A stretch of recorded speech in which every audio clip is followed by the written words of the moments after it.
Hello everyone, how are you all. Welcome to Idea Infusion. आज हम करने वाले हैं क्लास 12th बिजनेस स्टडीज़ का chapter number 1, nature and significance of management. ये आपकी वन शॉट वीडियो है जिसके अंदर हम शॉर्ट के अंदर इस पूरे चैप्टर की डिटेल एक्सप्लेनेशन देखेंगे। So let's start the video. सबसे पहले इसके अंदर जो आपकी चीज़ पूछी जाती है वो होती है व्हाट इज़ मैनेजमेंट, कि मैनेजमेंट क्या चीज़ है। तो इसकी डेफिनेशन है, management is the process of planning, organising, staffing, directing and controlling resources to achieve organisational goal efficiently and effectively. तो क्या है, मैनेजमेंट का पूरा प्रोसेस है जिसके अंदर आपकी 5 चीज़ें आती हैं: प्लानिंग, ऑर्गेनाइजिंग, स्टाफिंग, डायरेक्टिंग और कंट्रोलिंग। ठीक है, हम मैनेजमेंट के अंदर इन सब चीज़ों को इन्वॉल्व करते हैं ताकि हमारे जो ऑर्गेनाइजेशनल गोल है, ठीक है, ऑर्गेनाइजेशनल गोल जो है उनको अचीव कर सकें एफिशिएंटली तरीके से और इफ़ेक्टिवली तरीके से। अब ये समझते हैं कि एफिशिएंटली और इफ़ेक्टिवली का मतलब क्या होता है।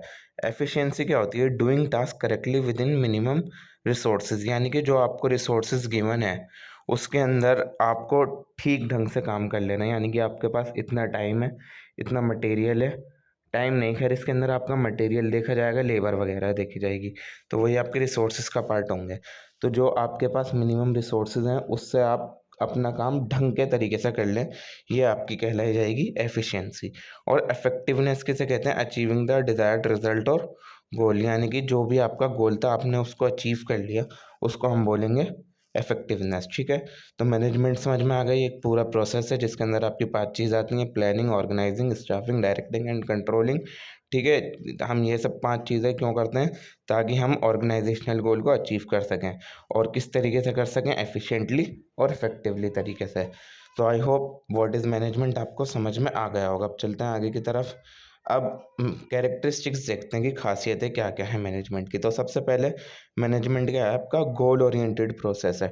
ठीक है, management focuses on achieving specific objective, यानी कि आपका जैसे टारगेट है कि ये अचीव करना है, जैसे कि इस साल हमें 20% की सेल बढ़ा देनी है या फिर प्रॉफिट बढ़ा देना है इस साल, तो ये आपका एक गोल है। ठीक है, तो मैनेजमेंट उसी गोल को लेकर काम करता है। तो सबसे पहले आपका क्या आ गया? Management is a goal oriented process. ठीक है, मैं इसको हाईलाइट कर देता हूँ।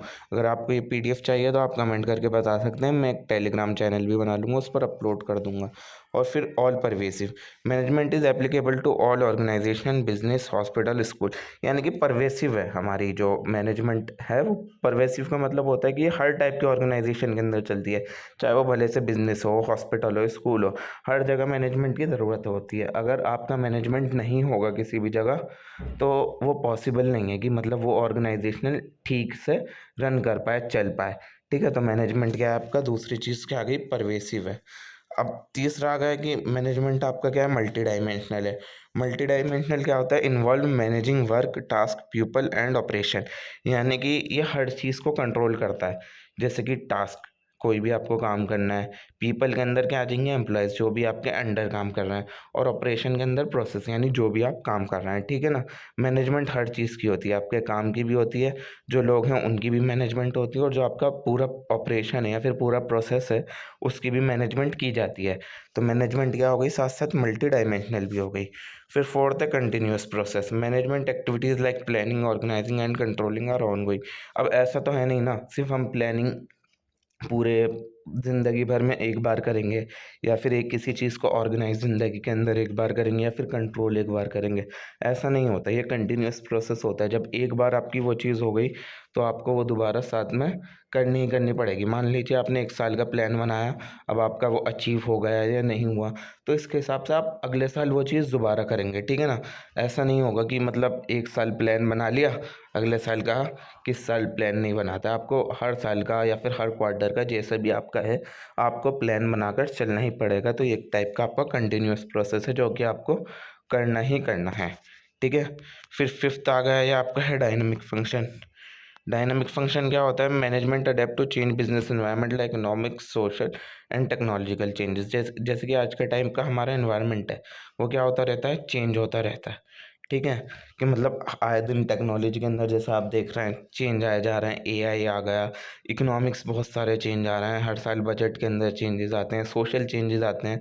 तो आपकी मैनेजमेंट इस तरीके से होनी चाहिए डायनामिक, कि मतलब वो हर चेंजिंग एनवायरनमेंट के साथ अपने आप को अडॉप्ट कर ले, खुद भी चेंज हो जाए।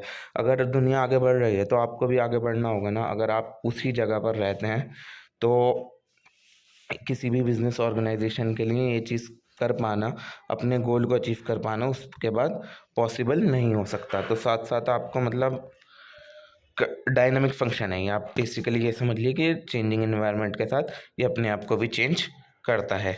सिक्स्थ है इंटेंजिबल फोर्स। इंटेंजिबल फोर्स का मतलब होता है आपको मैनेजमेंट दिख नहीं सकती। ये कोई आपका प्रोडक्ट वगैरह नहीं होता, ठीक है। आपको ये चीज़ें जैसे कि होती हैं प्रोडक्टिविटी, सेटिस्फेक्शन, गोल अचीवमेंट, ये सब चीज़ें कोई टेंजिबल चीज़ नहीं होती कि मतलब आप उसको देख सकें, टच कर सकें, फील कर सकें, ठीक है ना। तो ये क्या किस टाइप की फोर्स है? आपके इंटेंजिबल फोर्स। जैसे आपको पढ़ा होगा टेंजिबल एसिड, इंटेंजिबल एसिड, तो इस तरीके से ही आपकी इंटेंजिबल फोर्स है जो कि आपको दिखती नहीं है, ठीक है। Management can not be seen. और ग्रुप एक्टिविटीज़ है, ये एक कोई आदमी एक अकेला पूरी मैनेजमेंट तो कर नहीं सकता, ठीक है ना, सारी चीज़ें मैनेज नहीं कर सकता। तो मैनेजमेंट क्या हो गई? साथ साथ एक ग्रुप एक्टिविटी हो गई आपकी। और बस आपकी तो यही थी टोटल 6 चीज़ें। सबसे पहले मैं आपको बता देता हूँ। सबसे पहले था आपका गोल ओरिएंटेड प्रोसेस, दूसरा परवेसिव, तीसरा मल्टी डायमेंशनल, चौथा कंटिन्यूअस प्रोसेस, पांचवा डायनेमिक फंक्शन एंड लास्ट जो था intangible force and group activity. अब समझने की इम्पोर्टेंस ऑफ मैनेजमेंट की, मैनेजमेंट आपकी क्यों ज़रूरी है। सबसे पहले तो आपको गोल अचीव करना है, ठीक है। ग्रुप गोल जो है आपका वो आपको अचीव करना है। तो बिना मैनेज करे कुछ भी चीज़ें आपका ग्रुप गोल अचीव नहीं हो सकता, ठीक है ना।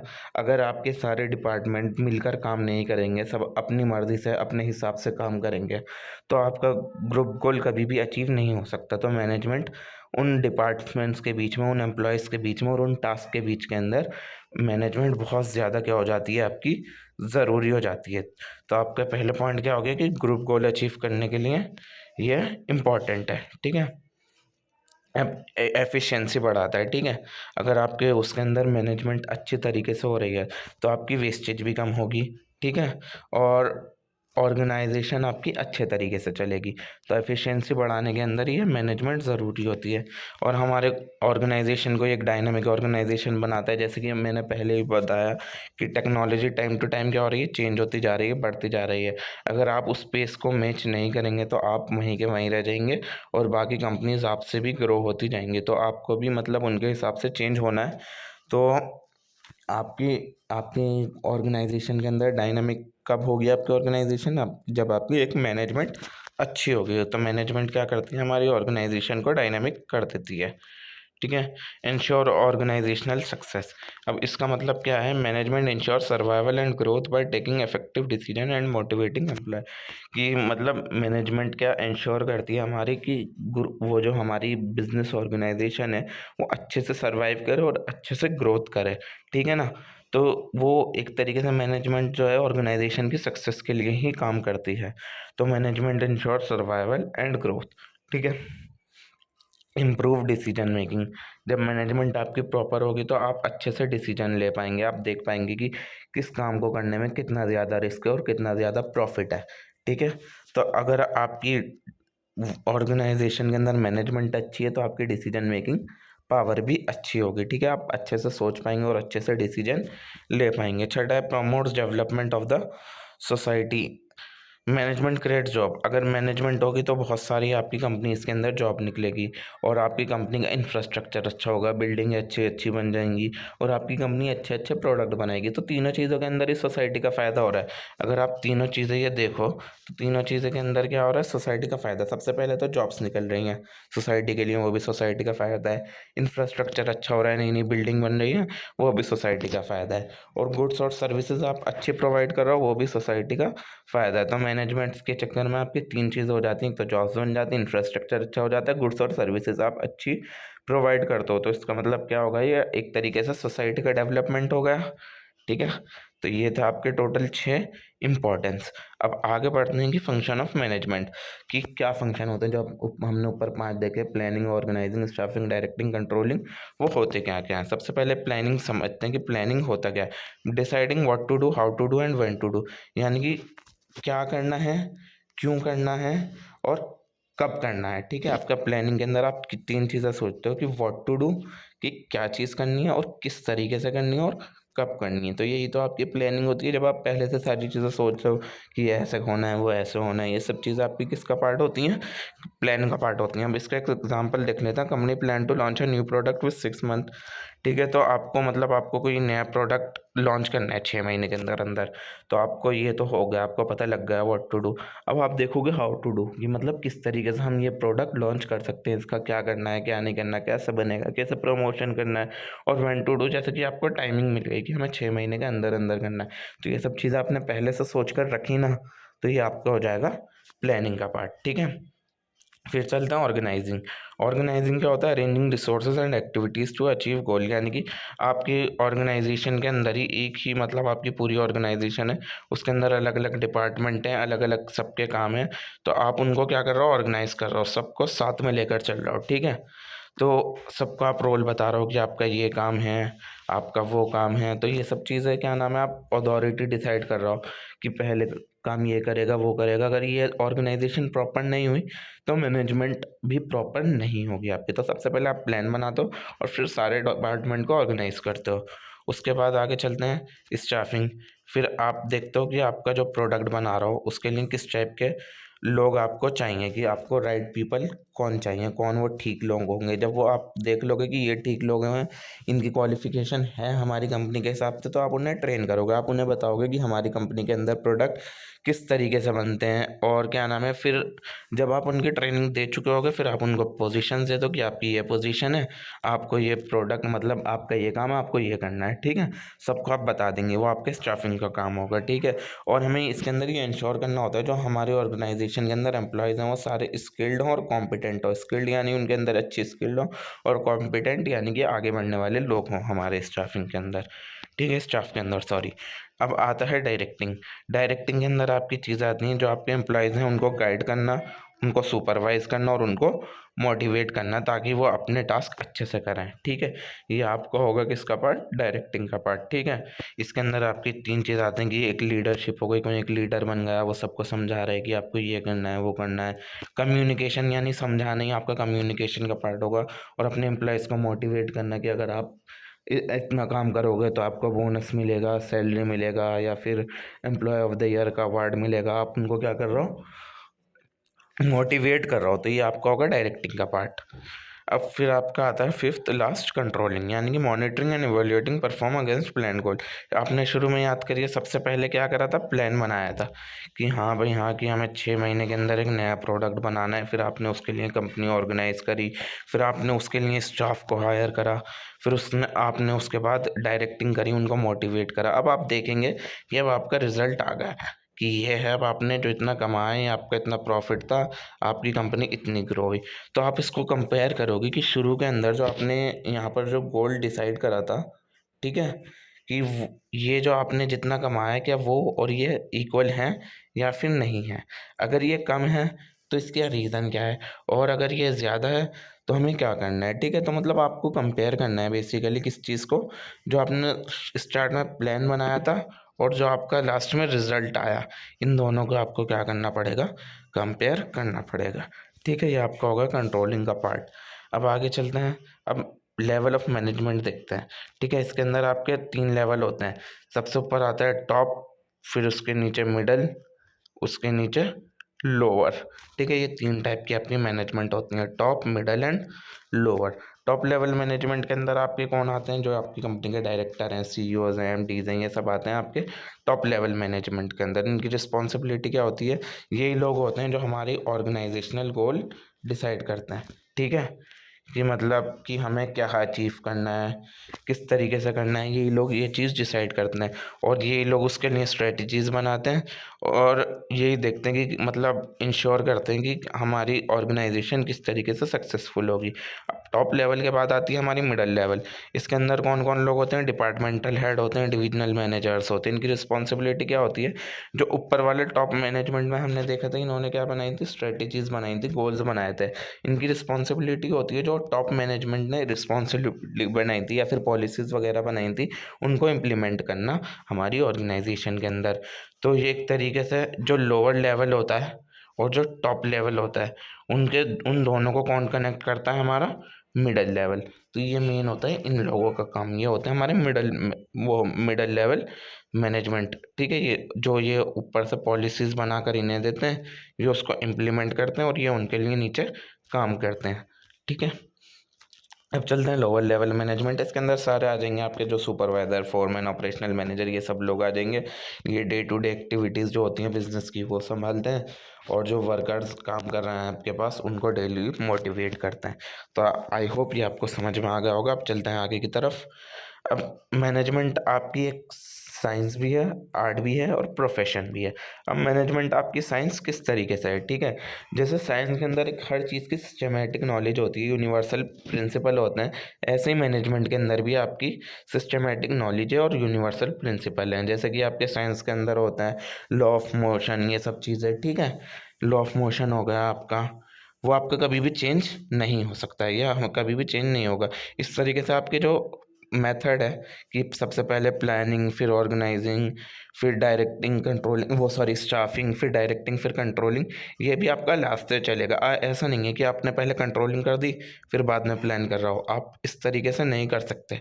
ठीक है, तो इस तरीके से जैसे मैनेजमेंट के अंदर वो साइंस के अंदर कुछ चीज़ें सिस्टमेटिक नॉलेज और यूनिवर्सल प्रिंसिपल के हिसाब से होती हैं, ऐसे ही मैनेजमेंट के अंदर भी चीज़ें यूनिवर्सल प्रिंसिपल और सिस्टमेटिक नॉलेज के हिसाब से होती हैं, आप उन्हें कभी भी चेंज नहीं कर सके। ठीक है, ये एग्जैक्ट साइंस की तरह तो बिल्कुल सेम नहीं है, क्योंकि इसके अंदर ह्यूमन बिहेवियर भी इंक्लूड होता है। लॉ ऑफ मोशन वगैरह इन सब चीज़ों के अंदर ह्यूमन बिहेवियर का पार्ट नहीं होता, बट मैनेजमेंट के अंदर आपकी डे टू डे एक्टिविटी है, ह्यूमन बिहेवियर इसके अंदर इंक्लूड होता है। ठीक है, तो ये इस तरीके से एक लिमिटेशन भी है, कमी भी है। अब मैनेजमेंट आर्ट किस तरीके से है, जैसे आर्ट के अंदर आपकी क्रिएटिविटी होती है, स्किल का यूज़ होता है, प्रैक्टिस का यूज़ होता है, ऐसे मैनेजमेंट के अंदर भी आपको इन तीनों चीज़ों का यूज़ करना ज़रूरी है। ठीक है, अगर एक मैनेजर जो है वो अपने एम्प्लॉय को क्या कर रहा है, एक मैनेजर अपने एम्प्लॉय को मोटिवेट कर रहा है कि हाँ ये करो, ये सब चीज़ें करो, ये एक तरीके की आर्ट ही हुई कि मतलब हर किसी के बस का काम नहीं होता किसी दूसरे इंसान को मोटिवेट कर देना ताकि वो ढंग से काम करे। तो मैनेजमेंट एक टाइप की क्या हो गई, आपकी आर्ट हो गई। अब मैनेजमेंट प्रोफेशन भी है, जैसे आपको पता है कि अगर आप एमबीए कर लेते हो तो क्या बन जाओगे, आप मैनेजर बन जाओगे। तो मैनेजमेंट क्या हो गई, जैसे डॉक्टर, टीचर, ठीक है, आपके डॉक्टर हो गया, टीचर वगैरह, ये जिस तरीके से प्रोफेशन है, ऐसे ही मैनेजर भी आपका एक तरीके से प्रोफेशन ही है।